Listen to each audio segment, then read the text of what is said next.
우리 지금 많은 사람들이 죽고 난리가 났어요. 코로나도 죽고 독감으로도 죽고 폐렴으로도 죽고 암으로도 죽고 또 이스라엘하고 팔레스타인 전쟁으로 수백 명이 죽고 뭐 죽는 소식이 사건만 터졌다 하면 각종 뭐 해상 사고로 죽고 비행기 사고로 죽고 차량 사고로 죽고 왜 오늘 설교 시간 전에 왜 자꾸 죽는 말씀을 하시나 그러는데 아직도 살아있음을 여러분 축복인 것을 축하드립니다. 성경에 보면요 죽음을 분명히 말씀을 했습니다. 하나님 직접 말씀하셨죠. 너는 흙이니 흙으로 돌아갈지니라. 죽는다는 거예요. 죽는다. 또 우리 성경에 여러 선지자들 사사들이 얘기를 했죠. 주께서 사람을 흙으로 만드셨고 흙으로 돌아간다. 그래서 주 인생들은 돌아가라 하셨느니라. 다 죽으라. 죽는다는 거예요. 우리가 살아서 막 열심히 살라고 하는데 다 죽으라. 인생들은 돌아가라. 죽으라. 그렇게 말씀을 해요. 우리가 잘 아는 또 히브리서의 말씀에 보면 사람이 이 땅에 태어나서 죽는 것은 하나님이 정해놓으신 것이다. 이렇게 말씀을 했어요. 다 죽어요. 다 죽어. 다시 말씀드립니다. 그런데 아직도 웬일인가 웬은행가 이렇게 살아있는 것은 축복입니다. 할렐루야. 별로 축복이 아닌가 봐. 죽고 싶은 사람이 많은가 봐요. 아직도 그래도 살아있는 것은 하나님의 축복인 것을 믿으시기 바랍니다. 생과 사는 하나님의 손에 달렸어요. 생사 하나님의 손에 달렸어요. 안 믿는 사람도 그랬단 말이에요. 인명은 제천이라 그래. 하늘의 손에 달렸대. 그 예수 믿는 사람이 그걸 물으면 안 되잖아. 하나님의 손에 달렸어요. 할렐루야. 축하드립니다. 살아있는 거 축하드려요. 그런데 톨스토이라고 하는 이 철학자가 이런 얘기를 했습니다. 이 세상에 이처럼 죽음만큼 확실한 사건은 없다. 그런데 많은 사람들이 겨우살이는 준비하면서 죽음은 준비하지 않고 살아간다. 그러니까 이 인생의 어리석음을 찔른 거예요. 많은 사람들이 진학하면 진학 준비, 취직하면 취직 준비, 결혼하면 결혼 준비, 사업하면 사업 준비 다 준비하잖아요. 여러분들 다. 어차피 다 죽는다니까요. 근데 많은 사람들이 죽음을 준비하지 않고 살아간다. 답답하다. 어리석다. 미련하다. 그렇게 톨스토이가 비꼬았어요. 여기서 질문이 나옵니다. 이렇게 우리 인생이 영원히 살지 못하는 것이 우리 인생입니다. 자, 영원히 살지 못해. 자타가 다 인정하고 있어요. 그런데 여기서 최고의 축복이 뭘까? 최고의 축복이 뭘까? 뭘 것 같아요? 조금 건강한 거? 좋은 집에 사는 거? 좋은 아파트에 사는 거? 좋은 차 타고 다니는 거? 축복이죠. 최고의 축복이 뭔가 하면요. 이런 죽음이라는 절대적인 사건 앞에서 가장 우리 인간에게 최고의 축복은 구원이에요. 추상적이죠? 천국이에요. 그것도 추상적이죠? 영원히 사는 영생이에요. 할렐루야. 안 그렇습니까? 우리 기독교에는 성경에는 하나님은 계속적으로 지그재그로 말씀하셔요. 구원. 그 예수의 이름이 뭡니까? 죄에서 자기 백성을 구원할 자라. 그래서 예수가 굿뉴스란 말이에요. 좋은 소식이에요. 믿으시면 아멘. 그렇죠. 그걸 우리가 보통 하나님의 나라, 천국, 구원, 또 우리가 영생이라고 그래요. 영원히 사는 거예요. 영원히 사는 거예요. 하나님께서 죄로 인해서 영원히 멸망할 수밖에 없는 우리 인류를 구원하시기 위해서, 영원히 살게 하기 위해서 당신의 아들 예수님을 이 땅에 보내주셨어요. 십자가상에서 죄값을 다 치르게 하셨습니다. 그래서 이 사실을 받아들이고 믿고 아멘이고 영접하면 영생을 선물로 주신대요. 할렐루야. 이 성경의 내용이잖아요. 그래서 내가 예수님을 듣고만 있고 지식으로만 알고 있다가 그 예수님이 나의 구원자로 믿어지는 거예요. 믿어지는 구원의 역사를 어떤 체험을 하면은요, 얼마나 이것이 인류에게, 여러분, 죽는 우리 인간에게는 최고의 복이잖아요. 엄청난 놀라운 사건입니다. 이벤트입니다. 그래서 이걸 우리가 성경에서 중생한다, 중생의 사건이라 그래요. 거듭난다 이렇게 말씀을 합니다. 중생과 거듭난 새 사람, 새 피조물이 되는 거예요. 이걸 중생 체험이라고 그러잖아요. 거듭난 체험이라고 그러잖아요. 이 중생과 거듭난 체험을 하면 놀라운 사건이에요. 이것은 내가 영원히 행복하게 산다고. 이게 웬일이야, 나 같은 게. 그래서 나의 죄를 회개하고 예수님 믿어지고 하면서 너무나 기쁘고 감격해서 막 행복해합니다. 우리 손주가 저기 와서 같이 예배드리네. 지금 오늘 손주가 1000명 1000명 있는 것보다 더 행복해. 말로 표현. 저는 아무리 손주가 있어도요, 눈물 흘린 적이 없어. 너무 행복해서. 그런 적 한 번도 없어. 좋다, 끝이야. 여러분, 천국 중생 체험이 거듭남 체험을 하면요, 너무나 행복해서 막 울어버려. 그 아가씨들 이쁘게 화장하고도 다 화장 다 지워지고 눈물 흘려. 막 너무 행복해서, 감격해서, 죄송해서, 기뻐서. 이 중생의 체험이에요. 찬양하고 기뻐하고 막 감격해하고 막 새로 태어나는 거예요. 제 옆에 거듭나는 거예요. 이런 은혜가, 이런 체험이 오늘 우리 바울께 예배 참여한 저와 여러분에게 꼭 일생에 한 번은 있기를 주의 이름으로 축원합니다. 만약에 내가 그런 체험을 아직도 신앙생활을 못했다 그러면 사모하세요. 저 박운환 목사 거짓말하는 게 아니거든. 확실한 거거든. 성경의 말씀도 있고 많은 사람들의 간증이 있습니다. 그런데 하나님께서는 이처럼 구원받은 이후에, 구원받았어요. 구원받은 이후에 이 세상을 우리가 살아가고 있지 않습니까? 이 세상을 살아가는데 당신의 자녀들에게 하나님은, 당신의 아들 예수님을 믿으면 하나님의 자녀가 되잖아요. 당신의 자녀들에게 축복해 주기를 원해. 할렐루야. 째째란 축복을 주는 것이 아니라 풍성한 축복 주시기를 원하십니다. 그래서 여러분, 구원이라고 하는 거, 이 축복은요, 구원이라고 하는 큰, 신학적으로 구원이라고 하는 큰 틀 안에 이 축복도 들어가 있는 거예요. 믿으시면 아멘. 일단 이제 계속 말씀드릴 텐데요. 오늘 본문에 등장하는 요셉이, 잘 알죠? 받은 축복을 통해서 이 사실을 우리가 확인할 수가 있습니다. 요셉이 받은 축복이 뭔가? 오늘 본문 보면 야곱이 아버지잖아요. 여러 아들들이 있는데 그 요셉에게 축복 기도를 합니다.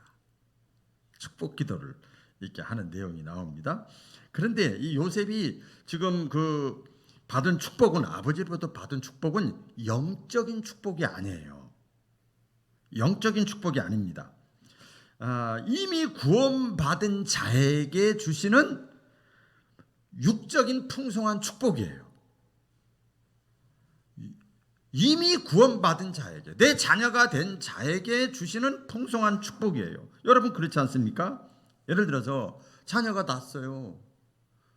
호적에 올렸어. 그런데 호적에 올려주세요. 그런 거 아니잖아. 이미 올렸는데 자꾸 올려달라고 그러면 안 되지. 임신을 해서 출산을 했어. 출산했는데 출산하게 해주세요. 이건 말이 안 되잖아. 이미 호적에 올렸어. 이미 출산을 했어요. 이미 태어났는데 자꾸 태어나게 해달라고 그러면 안 되잖아. 이미 구원받았는데, 하나님의 자녀가 됐는데, 중생 체험을 했는데 중생 체험하게 해주세요. 만약에 제 목사인 제가, 저는 100%, 1000%, 1000% 중생 체험하고 성령 충만 체험도 했거든요. 믿음 주세요. 저는 그렇게 안 해요. 하나님을 믿는 자답게 살게 해주세요. 이게 기도 제목이 다른 거예요. 기도가. 요셉이 그런 축복이에요. 이미 하나님의 자녀가 된, 구원받은 자에게 주시는 풍성한 축복입니다. 그 풍성한 축복을 보면 요셉이 어떻게 됐어요? 야곱 아버지의 축복 기도를 받은 다음에 위대한 지도자가 되고 풍성한 재물을 얻고 자손들이 잘 되는 복을 받았어요. 그 요셉이 받은 축복은 구원받은 자가 받게 되는 풍성한 축복과 형통이에요. 제가 계속해서 지금 반복되는 내용이 뭐냐면 구원받은 자가, 따라해 보겠습니다. 구원받은 자가, 중생 체험한 자가, 거듭난 체험을 한 자가, 한 번 다시 태어난 자가 받는 축복을 지금 말씀하는 거예요. 물론 이렇게 말씀드리면 목사님 저도 옛날에 그랬으니까 이게 딱 제가 떠올라서 말씀드려요. 물론 안 믿는 사람 중에서도, 중생 체험을 안 한 사람들 중에서도, 교회만 그냥 왔다리 갔다리 하는 사람 중에서도 다 있어요. 얼마든지 부자도 있고요, 잘 되는 사람들이 있습니다. 있어. 그 부정하는 거 아니에요. 그런데 보세요. 그것은 구원받은 성도가 받는 축복과는 질적으로 틀리고요, 차원이 틀리고요, 수준이 틀려요. 이걸 아셔야 돼요. 우리 그 머슬로우의 그 사람 심리 5단계 연구 가운데 보면 1단계, 2단계, 3단계, 4단계, 1단계가 생리적 욕구, 잘 먹고 잘 싸고, 이것만 다가 아니라 이 말이에요. 질적으로 틀려. 안전의 욕구, 소속의 욕구, 뭐 가치 실현의 욕구가 다 다른 것처럼 질적으로 다릅니다. 요셉이 받은 축복을 통해서 그 구원받은 성도가 받게 되는 축복이 어떤 것인가, 질적으로 어떻게 다른가 보면, 첫 번째로는요, 구원의 열매로 얻어지는 축복이에요. 따라해 보겠습니다. 구원의 열매로 얻어지는 축복. 우리가 대개 우리가 많이 듣는 거지요. 구원하면 뭐예요? 죽어서 천국 가는 거? 여기서 멈추니까 맨날 유치원 애가 되는 거예요, 신앙생활이. 그렇게 쉽게 생각을 합니다. 그러나 구원에는 더 넓은 개념이 있다고 그랬잖아요. 구원, 더 풍성한 개념이 있습니다. 구원에는 우리가 죽어서 천국 가는 것은 그건 기본이야. 그거는 더하기 빼기야. 그것은 기본에 들어가 있어요. 그런 다음에 뭐냐? 구원이 전인적인 치유, 우리 전인격적인 치유와 함께 풍성한 삶이 포함되는 거예요. 할렐루야. 풍성한 삶. 예수님 잘 믿는 나라, 국가, 백성 보세요. 풍성합니다. 그런 은혜가 있기를 축원합니다. 그러니까 예수 믿고 난 후에 뭐가 달라지느냐? 인격이 변화되고, 삶이 변화되고, 삶도 부해지고, 형통하는 삶, 이것도 다 구원이라는 얘기예요. 성경에 예수님이 병든 자를 고치고 뭐 한다면 오늘 이 집에 구원이 이르렀도다, 이게 다 그 말이에요. 다 풍성한 삶까지도 포함이 되어집니다. 어떤 사람은 이렇게 얘기합니다. 저도 굉장히 비판적인 것이 많았었기 때문에 그래. 옛날에 몰랐을 때는 이랬어요. 단편적으로 이해했을 때는 그랬어요. 물질 축복과 뭐 형통에 대해서 말을 하면 그 기복신앙이야. 잘못됐어. 기복신앙이야.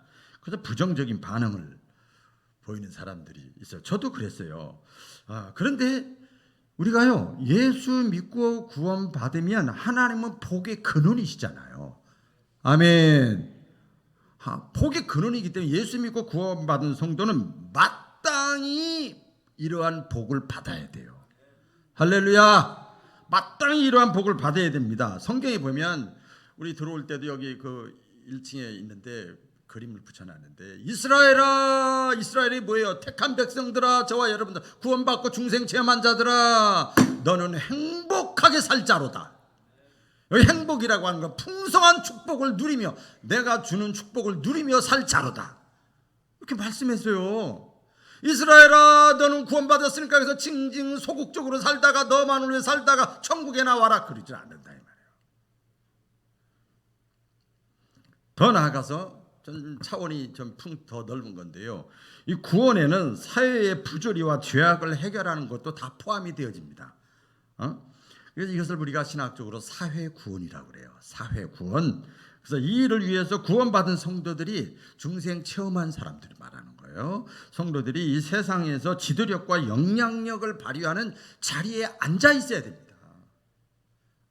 됩니다. 그러기 위해서 그 사람의 신앙 인격이 성숙되고, 공부도 잘해야 되고, 건강도 해야 되고, 재능도 뛰어난 그리스도인들이 많이 필요한 거예요.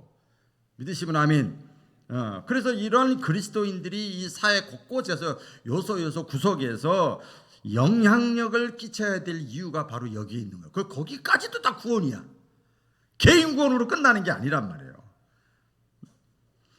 여기서 우리가 기억해야 될 것은 뭔가 하면, 이러한 하나님이 주시는 축복의 특징이 뭔가 하면 구원의 결과로 주어진다는 거예요.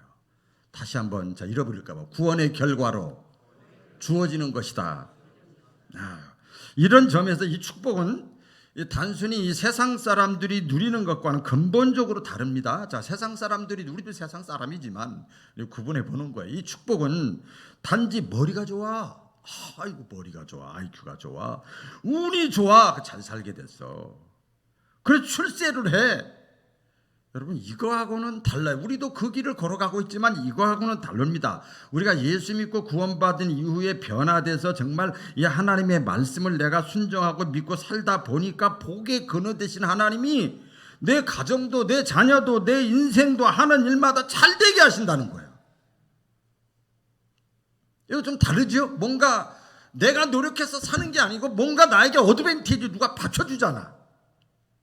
아멘이지요? 받쳐주잖아요. 그래서 그 유명한 말씀 있잖아요. 요한 3서 2절에 사랑하는 자여 내 영혼이 잘됨 같이 내가 범사에 잘되고 형통하고 강건해지기를 원하노라 말씀이 있잖아요. 구원의 열매, 구원받은 열매, 구원의 결과로 얻어지는 축복을 누리시기를 주의 이름으로 축복합니다. 네? 이 요셉이 받은 축복, 이 야곱을 통해서 축복 기도의 내용은 두 번째로 뭔가 하면 샘 곁에 무성한 가지예요. 같이 해보겠습니다. 샘 곁에 무성한 가지의 축복. 야곱은 자기 아들 요셉을 위해서 축복 기도를 하면서 그 기도의 내용을 샘 곁에 무성한 가지가 되게 주시옵소서, 이렇게 기도를 축복 기도를 합니다. 내용 그렇죠. 요셉은 무성한 가지 곧 샘 곁에 무성한 가지라 그 가지가 담을 넘었도다. 가지가 요셉인데 가지가 이 줄기를 담장을 넘었도다, 이런 말씀이 있습니다. 그러니까 샘 곁에 있는 나무는요, 웬만한 가뭄에는요, 기근에는요 시들지 않습니다. 그래도 무성합니다. 무성해요. 그러나 다른 나무들은 어떻습니까? 일반적으로 심어진다. 일반적으로 들판에 다 심어진 나무들은요, 가뭄이 있고 기근이 심해지면 시들고 말라서 비틀어지고 죽고 쭈글쭈글해지고 다 그럽니다. 그러나 샘 곁에 있는 나무는 환경과 상관없이 항상 무성한 거예요. 이 이스라엘에 가보면 그걸 우리가 실제적으로 봅니다. 사막에 뭐가 있냐면요, 오아시스가 있어요. 오아시스가 겉에 물이 있는 것도 있지만 땅 속에 물이 있어요. 그러면 그걸 어떻게 하느냐? 나무가 사막인데 나무가 푸석푸석 자라고 있어요. 그러면 그 땅 속에 뭐가 있다는 거예요? 물이 있다는 거예요. 사막인데도, 흉년인데도, 가뭄인데도, 다 안 된다고 하는데도, 여러분 이런 것들이 질적으로 다른 거예요. 다른 거죠. 이런 점에서 요셉이 받은 축복은 세상 사람들과는 질적으로 다르고 좀 차원이 달라요. 세상 사람들이 받는 축복은 다 일시적입니다. 일시적이에요. 여러분도 그런 경험하셨을 거예요. 경기가 좋을 때는 잘 되는 것 같다가도 경기가 안 좋으면 지탱할 수가 없어요. 힘들다 그래, 막 죽겠다 그래. 이게 세상 사람들이 받는 그 축복의 어떤 그 기준입니다. 기준이에요. 그러나 요셉이 받은 축복은 그렇지 않았어요. 왜? 우리 야곱이 기도한 내용입니다. 이 요셉이 무성한 가지인데 이 나무, 이 무성한 가지의 뿌리가 어디에 닿아 있는가 하면 하나님께 닿았어요. 할렐루야. 하나님께 그 뿌리가 다 연결이 돼 있는 거예요. 그러니까 어떻게 해요? 하나님은 복의 근원이십니다. 하나님은 전능하십니다. 할렐루야. 하나님께 뿌리를 뒀단 말이에요. 그러니까 하나님께서 지켜주시고 은혜를 주시기 때문에 자연 만물을 창조하시는 하나님이 그걸 뛰어넘어가게 하시는 거예요. 믿으시면 아멘. 그런 거지요. 그래서 여러분, 진정한 축복이 뭔지 아세요? 내가 열심히 월급 100만 원짜리 직장 다녀서 100만 원 버는 거, 그것도 축복은 축복이요. 그건 일반적 축복이라니까. 못 받는 것보다 받는 게 낫지요. 진정한 축복이 뭐냐? 남들이 다 안 돼도 잘 되는 것이 하나님이 주시는 축복의 특징이에요. 여러분 마음에 뭐가 마음에 안 닿고 뭐 이해가 안 돼도 그냥 아멘만 하면 여러분 거 되는 거예요. 할렐루야. 그렇게 되는 거예요. 안 될 수밖에 없는 상황이야. 안 될 수밖에 없는 형편이야. 안 될 수밖에 없는 환경이야. 안 될 수밖에 없는 조건이야. 아무리 계산하고 따져봐도 그래도 잘 되는 거예요. 이게 하나님이 주시는 축복의 특징입니다. 특징이에요. 애굽에 흉년이 들었잖아요.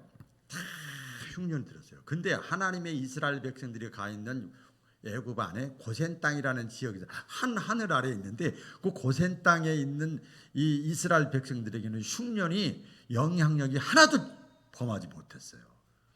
이게 하나님이 주시는 축복이라 이 말이에요. 이게 달라요. 믿으시면 크게 아멘. 그렇습니다. 그래서 우리에게 하나님께 소속되고 구원받은 자, 이런 성도들은요, 세상적인 방법으로 살아보려고 거기에 우선순위를 두면 안 돼요. 돼요, 목사님. 그래서 내 11조도 내는 거예요? 무슨 소리예요? 들어보세요. 이제 돈 많으면 뭐예요? 죽으면 끝이지. 아유, 그 목사님 어떻게 이렇게 극단적인 말씀하세요? 병 나면 어떡할 거예요? 내가 잘 먹고 잘 사는 자식들이 신앙생활 제대로 안 하고 속썩이면 어떡해요? 그럼 괴로운 거예요. 뭐가 진짜 복이냐 이 말이에요. 하나님의 말씀에 세상적인 방법보다는 세상의 방법을 그대가 무시하라는 게 아니에요. 이거 원수다 그게 아니에요. 거기에 적절하게 맞추되 우선순위를, 저 코로나 상황 보세요. 우선순위를 하나님께 두드리고 그래서 세상적인 방법으로 살아가는 거예요. 하나님의 말씀에 우선순위를 순종하는 거예요. 순종하는 거예요. 여러분, 세상을 따라가면은요, 잘 들으세요. 일시적으로는 잘 되는 것 같아도 경기가 어려워지면 같이 넘어집니다. 특별히 이게 누구에게 해당되는 줄 아세요? 이거 약간 깊은 내용인데, 구원받은 자가, 하나님께 소속된 자가, 중생 체험한 자가 그렇게 하면은 지켜보다가 하나님이 이번 주 수요일 날 징계에 대해서 말씀을 지난주 수요일 날 말씀을 나눴는데, 수요일 날 웬만한 사람 나오면 다 실망할 정도밖에 없어요. 세상을 따라서 세상 기준에 따라서 편승하지 말고 그래서 우리는 믿음으로 살기를 힘쓰는 저와 여러분 되시기를 축원합니다. 믿음으로 살려고 믿음으로. 그러면 샘 곁에 무성한 가지처럼 다 흉년이 들어도 하나님께서 계속해서 축복을 풍성하게 채워주시는 거예요. 그런 은혜가 있기를 주님의 이름으로 축원합니다. 그 다음에 이 야곱이 요셉 아들에게 축복 기도하면서 어떤 축복 기도를 했는가 하면 전능자의 손을 힘입는 축복을 주셨어요. 전능자가 누구지요? 하나님이에요. 하나님의 손을 힘입는 축복이 이 요셉의 평생에 임하게 해 주옵소서. 이렇게 했어요. 그래서 어떻게 했냐면 이렇게 했어요. 다 알고 있죠. 인생 사는 게 쉽지가 않아. 만만치가 않아요. 이게 걸리면 저게 걸리고 저게 걸리면 이게 걸리고 다 그렇더라고요. 그런데 야곱은 요셉이 앞으로 살아가는데 어려움을 당해도, 시련을 당해도, 고난을 당해도, 문제를 만나도 전능자의 손이 함께 주시옵소서. 이렇게 기도하는 거예요. 전능자의 손을 힘입어 승리하게 주시옵소서. 오늘 다 같이 읽어볼까요? 시작. 활 쏘는 자가 때하며 적개심을 가지고 그를 쏘았으나 요셉의 활은 도리어 굳세며 그의 팔은 힘이 있으니 야곱의 전능자 이스라엘의 반석인 목자의 손을 힘입음이라. 요셉을 죽이려고 여기서 활 쏘고 죽이려고 해도 이 요셉의 활이 더 센 거예요. 알고 봤더니 전능자의 손이 딱 요셉을 딱 잡고 있는 거예요. 그렇게 해달라고 지금 야곱이 축복 기도를 하는 거예요. 이 말씀은 요셉의 생애 가운데서 그대로 이루어졌어요. 우리가 성경을 보면 다 나오지요. 요셉은 형들에게 많은 핍박을 받았어요. 어려움 당했다 이 말이죠. 그래서 애굽으로 팔려갔어요. 어려움 당했다 이 말이죠. 애굽에서 노예가 됐어요. 어려움 당했다 이 말이지요. 설상가상으로 누명을 쓰고 억울하게 감옥에 갇혔어요. 어려움 당했다 이 말이지요. 그러나 요셉은 모든 시련을 꿋꿋하게 견디고 이겼어요. 그리고 요셉이 총리가 된 후에는 누구도 요셉을 손대지 못해요. 건드리지 못했어요.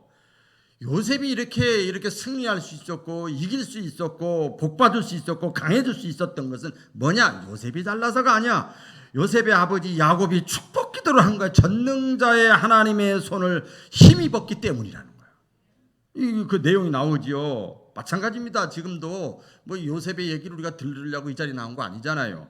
오늘도 전능자의 하나님의 손을 힘입는 성도는 어떤 경우에도 넉넉히 이겨나갈 수가 있어요. 이겨나갈 수가 있어요. 승리할 수가 있어요. 그 개인도 마찬가지고요. 내 자녀도 마찬가지고요. 내 사업장도 마찬가지고 내 교회도 마찬가지고 나라 민족도 마찬가지예요. 전능자의 손이 뒤에서 딱 받쳐줘야 되는 거예요. 이런 축복이 있게 해달라고 기도합니다. 적용을 시켜보면요, 이런 거죠. 이제 자, 여기까지는 이제 다 머릿속에 아멘 아멘 되는데, 이제 구체적으로 들어가 볼까요? 이제부터 이제 조금 이제 적용 부분이 들어가요. 그러기 위해서 하나님의 백성들은, 이 구원받은 백성들은요, 어떻게 해요? 어떤 경우에도 주일 예배 드려야 돼. 안식일 나와 있고 성경에 나와 있잖아. 안식일을 거룩하게 지켜야 되고 11조 생활을 해야 되고, 세상 사람들이 사용하는 부정한 수단과 방법을 사용해서는 안 되는 거예요. 입에 걸리기 시작하잖아. 벌써 얼굴 보면 알아. 제가 툭툭툭 걸리기 시작해 이제. 예. 처음에는요, 보세요, 믿음대로 말씀대로 살려고 하니까 할 수 있는 일이 아무것도 없는 것처럼 느껴집니다. 느껴져요. 그렇게 보입니다. 또 객관적으로 볼 때도, 이렇게 볼 때 당장 지금 현실적으로 불리한 점이 뭐 한두 가지가 아니에요. 뭐 손해 볼 것 같아요. 수입이 적어질 것 같아요. 관계가 멀어지고 단절될 것 같아요. 이러다 안 될 것 같아요. 뭐 세금도 못 낼 것 같아요. 뭐 이런 게 많죠. 그러나 여러분, 이런 과정을 잘 겪고 믿음으로 사는 법을 확실히 내가 뭐 배운다 그럴까요? 경험한다 그럴까요? 체득을 하면은요, 그때부터는 이 사람이 뭐가 되는 줄 아세요? 샘 곁에 심겨진 무성한 나무 같은 사람이 돼요. 할렐루야. 세상 사람들이 볼 때는 이제 보세요, 다 가뭄이야. 그런데 세상 사람들이 볼 때는 굉장히 불리하게 보이는데도 불구하고 이상하게 저 사람 잘 돼. 왜 그런 거야? 왜 잘 되는 거야? 이런 소리가 나오지. 이상하다는 소리가 나오기 시작하는 겁니다. 그래서 성도가, 중생 체험한 자가, 구원받은 자가 이렇게 한번 이 과정을 통과해서 딱 중신앙의 중심을 딱 잡고 나면은요, 그때부터는 아무도 그를 건드릴 수가 없고 상대할 수가 없어요. 그 사람을 건들면 하나님이 그 사람을 해줘. 하나님이 어떤 분인데요? 그렇게 합니다. 어떤 경우에도 그 사람은 그 다음부터 형통하게 돼 있고, 야곱은 그런 이유에 대해서 전능자의 손이 요셉에게 힘 입음이라, 이게 다른 말로 하면 하나님이 요셉에게 함께 하셨다 이 말이에요.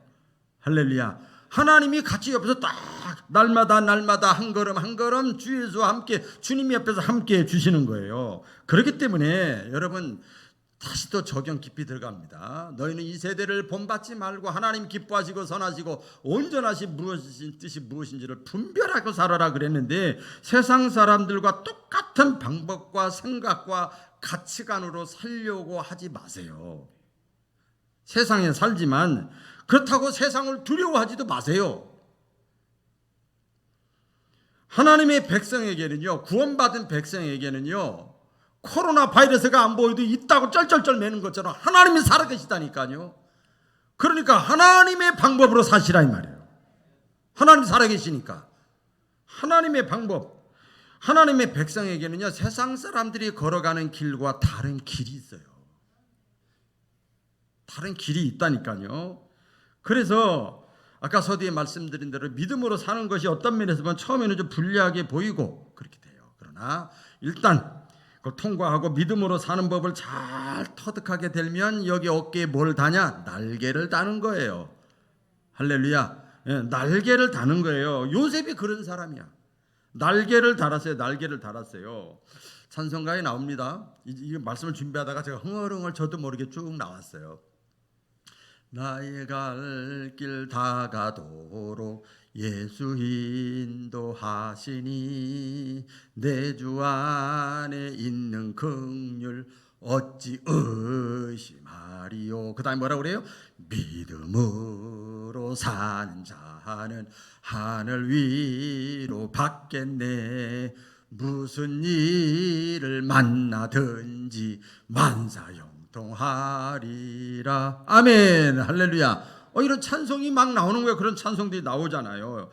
한 사람 소개를 잠깐 하면요, 다니엘이 또 없었습니다. 다니엘 아시죠? 그는 자기의 고국을 멸망시킨 바벨론의 포로로 끌려간 사람이죠. 처음부터 다니엘과 그 세 친구는요, 믿음 지키는 거 하나 때문에 이 고전을 면치 못합니다. 핍박을 면치 못해요. 막 살아남기 어려운 도전에 막 직면을 합니다. 그러나 이 다니엘과 그 세 친구들은요, 모든 비신앙적인 이 세속의 흐름에 그것들을 막 물리치고 끝까지 믿음을 지켰어요. 아시죠? 내용. 끝까지 믿음을 지켰어요. 협박이 많았어요. 사자굴 불 속에 들어간다. 모든 불이 다 있는 거예요. 다 있는 거예요. 그러나 끝까지 믿음을 지켰을 때 어떻게 했어요? 생각하지도 않았어요. 모든 지각에 뛰어나신 하나님께서 간섭하셨어요. 그 나라의 총리가 되게 하셨어요. 이게 말이 돼요, 여러분? 요셉뿐만 아니라 다니엘도 총리가 되게 하시고, 그 다음에 왕이 막 바뀌는데, 왕이 바뀌어도 계속 그 자리를 유지했어요. 이거 쉬운 게 아니에요, 여러분. 내 사람 쉽죠. 하나님의 전능자의 손이 함께 하니까 그렇게 형통하게 된 거죠. 하나님은 그래서 도우시는 하나님인 것을 믿으시길 바랍니다. 따라해보세요. 하나님은 도우시는 하나님이시다. 다시 본문에 보면 야곱이 147세 때 이 아들 요셉에게 축복기도 하는 내용입니다. 내 나그네 인생을 걸어왔는데 내 나그네 인생 가운데서 하나님께서 내가 회고해 보니까 얼마나 감격적인지 나에게 축복의 하나님이셨다. 그래서 너에게도 나에게 준 축복을 너에게도 그대로 전달되기를 원한다 하면서 축복 기도를 하는 거예요. 25절 다 같이 시작. 내 아버지의 하나님께로 말미암나니 그가 너를 도우실 것이요 전능자로 말미암나니 그가 내게 복을 주실 것이라. 위로 하늘의 복과 아래로 깊은 샘의 복과 젖먹이는 복의 태의 복이리로다.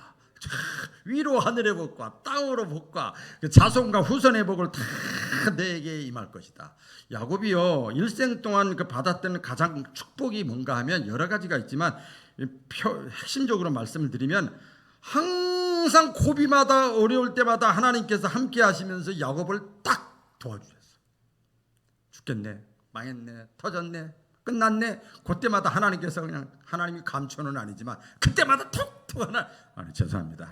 하나님이 나타나셔가지고 그때마다 도와주신 거예요. 철저하게 보호해 주시는 거예요. 철저하게 지켜주시는 거예요. 철저하게 막힌 것을 뚫지 풀어지게 만들어 주시는 거예요. 보면 아버지를 속이고 형의 축복을 가로챘잖아요. 야곱이 그래서 형의 원한을 복수를 피해서 도망할 때 막 혼자서 빈들에서 깜깜한 밤에 막 별을 보고 달을 보면서 나 이제 끝났어, 내 인생 절망과 두려움 속에 있는데 그때 어떻게 됐어요? 하나님께서 나타나셨어요.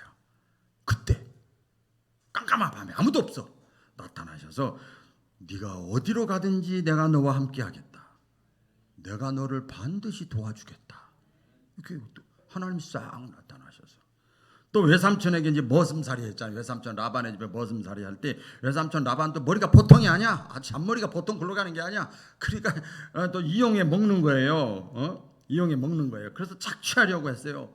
그때 하나님께서 또 쫙 개입하셨어. 그래가지고 라반의 양들을 야곱에게 다 들어가게끔 만들었어요. 그 내용을 다 설명할 수는 없지만은 또 하나님의 명령으로 하란을 떠나서 가나안 땅으로 들어갈 때 외삼촌 라반이 이제 그 외삼촌 집에 있다가 이제 고향 땅에 가려고 할 때 재물을 다 가지고 하니까 라반이 너무 아까운 거거든, 재산이. 그래서 다시 막 추격해 오는 거야, 군사들이. 이제는 형제고 뭐고 친척이고 필요 없다 막 죽이려고 쫓아올 때 그 밤에 하나님께서 라반이라고 하는 사람의 꿈속에 나타나셨어. 예? 꿈속에 나타나셔가지고 너 야곱에게 손 하나 까딱대지 마라. 너 손 하나 까딱대면 내가 너 죽여버릴 거야. 하나님이 그러셔서 천사가 나타나셔서 그렇게 도와주신 거예요. 또 고향으로 돌아가는 야곱에게 이제 그 문제가 해결되고 돌아가는데 누가 기다리고 있어요? 형 에서가 나 속였지. 그래가지고 막 죽이려고 막 덤벼드는 거예요. 그때 하나님께서 또 이 에서의 마음에 싹 들어가셔서 동생이 갑자기 불쌍한 마음이 생기기 시작하는 거예요. 몇십 년 동안 미웠던 사람이 갑자기 불쌍해져. 이건 하나님의 은혜입니다, 여러분. 저도 그런 체험 많이, 그렇게 저기 했던 사람이 갑자기 불쌍하고 사랑스럽게 느껴져. 이건 하나님이 주시는 마음이지요. 그래서 에서와 야곱이 화해를 합니다. 하나님이 개입하셨어. 가장 사랑하던 이 야곱이 요셉이 죽은 줄 알았잖아요. 형들이 팔아서. 내 아들 죽었어. 내가 사랑하는 아들인데 막 그렇게 괴로워했는데 마침내 어떻게 됐어요? 애굽의 총리가 돼서 살아났어. 그래서 이 야곱에게 하나님께서 그때마다 함께 하셔서 위로해 주시고 지키시고 힘이 되시고 어드밴티지가 되셨어요. 할렐루야. 이런 거지요. 하나님께서는 야곱의 평생에 그처럼 몇 가지만 소개했는데 함께 하시는 거예요. 그 야곱의 모든 축복은 바로 어디서 왔느냐? 하나님께로부터 온 거예요. 할렐루야. 하나님이 도와주신 거라 이 말이에요. 그래서 보면 이 야곱은 이제 자기가 받은 이러한 축복을 요셉에게도 물려주고 싶은 거예요. 이거 당연한 거죠. 물려주고 싶은 거예요. 다 같이 현대인의 성경에 보면 이렇게 나옵니다. 다 같이 시작. 너의 모든 축복은 평생 너와 함께 하시는 하나님께로부터 올 것이다. 나와 함께 하시며 축복하셨던 하나님께서 너와 함께 하시며 축복하실 것이다. 할렐루야. 이렇게 축복 기도를 하는 거예요. 여러분, 핵심은 이겁니다. 이제 말씀을 맺을 텐데요. 이러한 확실한 축복을 받기 위해서는 먼저 우리가 확실하게 정리하고 넘어가야 될 것이 있어요. 그게 뭔가 하면 내가 먼저 구원받은 성도로서 딱 서야 돼. 네? 구원받은 성도로서 믿음에 굳게 서는 거예요. 같이 해보겠습니다. 구원받은 성도로서 믿음에 딱 서자. 딱 서야 돼. 이게 전제예요. 핵심이에요.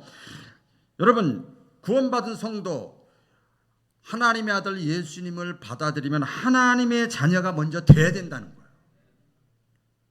이걸 신학적으로 신분의 변화라고 그래요. 소속감의 변화라고 그래요.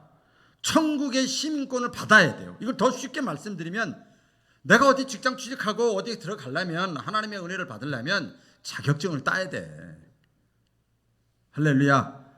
하나님의 아들 예수님을 내가 믿는 그 믿음의 자격증, 중생 체험의 자격증이 있어야 된다는 거예요.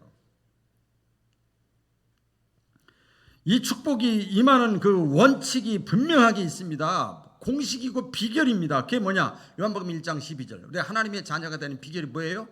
영접하는 자, 그 이름을 믿는 자들에게는 하나님의 뭐가 돼요? 자녀가 되는 권세를 주셨으니 일단 구원받는 거예요. 그래서 내가요, 코로나 상황일지라도 뭐 핑계될 게 많지, 지금 누가 뭐라고 그러겠어요? 핑계될 게 엄청 많죠. 그래도 믿음을 상실하지 않기 위해서 내가 최선을 다하는 거예요. 구원의 열매를 받기 위해서, 따먹기 위해서 최선을 다하는 거예요. 몸부림치는 거예요. 여러분, 내가 물속에 빠져들어가는 걸 스스로 알면 보통 사람 어떡합니까? 안 빠져들어가려고 몸부림쳐야 된다 이 말이에요. 그러기 위해서 우리가 보통 보면 예배 자리, 기도의 자리, 말씀의 자리, 찬양의 자리, 성도의 교제의 자리 힘쓰고 애쓰고 막 사모하고 막 이래야 된다 이 말이에요. 그러면 축복은 저기 있다니까. 예? 우리가 믿음을 지키고 말씀대로 살면 반드시 때가 되면, 따라해 보겠습니다. 때가 되면 하나님께서 반드시 야곱과 함께 하시는 하나님이 요셉과 함께 하셨던 하나님이 저와 여러분에게도 함께 하시고 때마다 고비마다 찾아오셔서 도와주시고 함께 하시는 그런 축복의 주인공들 되시기를 주의 이름으로 축복합니다. 기도하겠습니다.